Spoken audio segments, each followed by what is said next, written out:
Good evening everyone and happy Christmas. My name is Josh and I run a very small YouTube channel with not many videos, but I think this is something that anyone with any amount of subscribers and viewers can make a video on.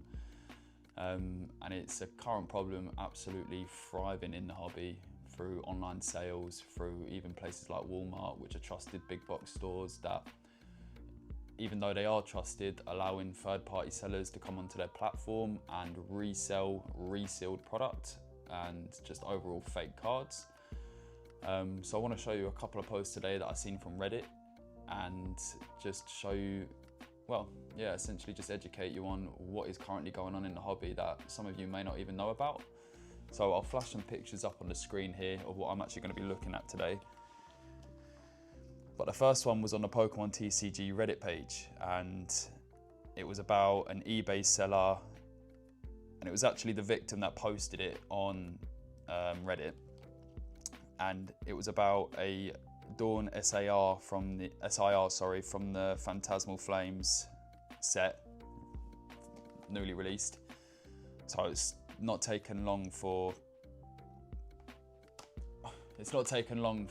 fakes to hit the market already, and this one isn't even a good one either. So I'll post it all up on the screen in a second. And but essentially, this person's bought a Dawn SIR, and it turns out to be a sticker on a basic Lucky Ice Pop card, and it's just embarrassing. So the person has obviously sorted out the returns paperwork because it's obviously a fraudulent product. But just what the seller come back with was just absolutely madness, and I guess it's an easy way to try and get out of the blame, but the people in the Reddit comments just weren't having it, and it's honestly comical. So if we were to go onto the post here, first of all, the eBay seller's name is Game Master Pat, and the people that were commenting on the Reddit post actually found his 11-year-old Reddit account as well, with, from the pictures on the screen here, blatantly a sticker stuck to a card. It's been peeled off and it just looks absolutely terrible. But the excuse that he come out with was that it was his son selling on his eBay account with a fake card. In response to some of the people saying to him, "Come on man, what did someone do to you?" His response is, "Believe me, I know the feeling of being scammed. I've been there and I make good money from my job, and I'm never letting my son use my eBay account again. Unless I'm there with him to buy his cards. He just got into the hobby like I used to back in the day." So what he's essentially said is that his son's bought the card, photocopied the card, put it in a refund return request on your account and shipped out the fake card all without his knowledge, which is just most likely not true. Everyone is having it in the comments, and chances are he's just lying because he's been caught. Now, this sort of problem, you can go onto any Reddit about Pokemon and essentially see that this happens so often. And this is a fully grown man with a full eBay account that he's had for years. That's somehow he's given access to his son and he sent out a fake card trying to scam someone. But if you see his eBay, go and check his eBay and his Reddit page out now, and you'll just see all of the comments that he's responded to. But someone else has said something to him, you know, "Thank you for messaging me on eBay. Yes, I'm making things right with the seller, and I'm going to have a long chat with my son." Which it just already it just seems like a joke. But he can't believe this, and he doesn't want his name to be known as a scammer. His son got into the hobby after playing the Pokemon games, and I can't believe my son did this behind my back and trust him to go on my eBay account. So a child has gained access to his eBay account, sold a fake card without his knowledge, he's been caught, and yeah, it's nothing to do with the dad apparently. But someone said, "Come on man, at least own up to it. Nobody's going to buy that your 10-year-old kid." Yeah, so a 10-year-old has got access to his eBay account and managed to sell a card, a fake card, ship it all out by himself, go to the post office and without his knowledge. But he says, "I'm sorry to tell you, but it's true. I'm really pissed off because of what my son did, and it's degraded my name. Unfortunately, I already know that it's kind of stuck now, and I'm going to be known as a scammer, but I'm really not a scammer." it's just not believable at all.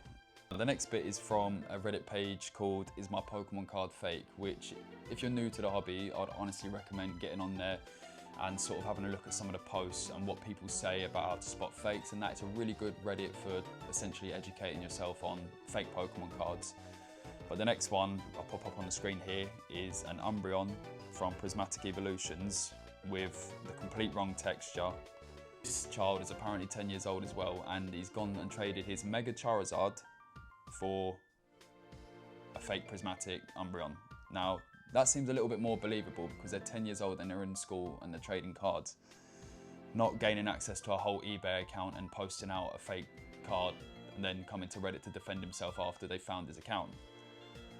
But similar sort of situation where the son has been scammed essentially, but chances are that 10-year-old child didn't know it was a fake card. In that post as well, they do say that they do know the child's parents, so it's something that they can most likely resolve. But again, it's down. Look at that again on the big screen. Just seeing that, you could literally tell from both sides of the card how fake it is, even from just the back alone, in all honesty. From the colour of the Pokemon, it's just not right. This one's actually a little, like, it's not funny, but it is, because the guy was obviously young when he got these cards and it wouldn't have meant a lot monetarily because as a child you're not really in it for the money, but to be honest nowadays a lot of them are, because they realise the value of some of the cards. But I'll show you a couple of photos up here on the screen of this Gold Star Rayquaza that this person picked up back in 2006, 2008. And it's been sitting in his collection book for over 15 years and he's pulled it out figuring that obviously it's worth a lot of money. But just under the Rayquaza, you can see Khan isn't even spelt properly, it's spelt with an F. And that's just a telltale sign already. But then a couple of photos after, you'll just see the rainbow holo on it. And if you couldn't tell by the conf, you'd definitely be able to tell from the rainbow holo on the actual card itself that it's just not natural, or not what a genuine card would look like or the holo would be. And then this next one is actually quite interesting because the card isn't actually a fake, but at first glance you'd probably look at it and go, gold border, that's got to be a fake. However, by some of the comments, it's actually a really special promo card in Fruit in the Foot products, which if you got it for the bulk price that you essentially paid for it, then what a steal. But yeah, it was a promo distributed in boxes of Fruit by the Foot in the United States, specifically a licensed version called Pokemon Rolls. They were not sealed or even mounted to my knowledge, just in the box. You could get one of the 4 base set cards or this special Meowth, which can be seen as a small scale analogue to the big craft singles distributed in Australia that yielded the W stamp Dark Charmeleon. And this is one of the few non-numbered, non-standard Wizard of the Coast promos, mass distributed but also underappreciated. The gold border looks great on this card and gives it a duotone gold and silver aesthetic. It's not particularly valuable, but it's one that should be appreciated anyway. Then the last one, I hate seeing these ones, man, because you can tell they were just trying to do something good for their kid. And it's a Paradox Rift booster box, and he's said, you know, my mum got these and she doesn't know if they're real or not. And I hate seeing mums get scammed, mate, even dads as well, because they're trying to do something nice for their kids, and yeah, it's just horrendous. But fucking hell, you can't help but just laugh. But in the first pack that they've opened, they've got like 9 hits, all just from different sets, and none of them textured, all of them horrifically cut, and it just looks absolutely fucking terrible, to be honest. And just looking at the wrapping itself, anyone who's been in the hobby a long time would be able to tell that isn't genuine. But opening a pack is definitely a way to find out. This is probably one that's a little bit, not harder to identify, but not as obvious as the others, and it's a Charizard GX G level. Charizard G level X card, and it's got a Cosmos holo on it. and some fellas tried to go into the shop to get it graded, and he was told it was fake. Now, the top comment on this is just straight to the point, and it's fake because it's got the same hollow pattern right off the stock image from price charting, which if you have a look at price charting as an app, it tells you the value of cards, you know, in a PSA 10 raw, all the way down to like PSA, I don't know, maybe 1s as well, I can't remember.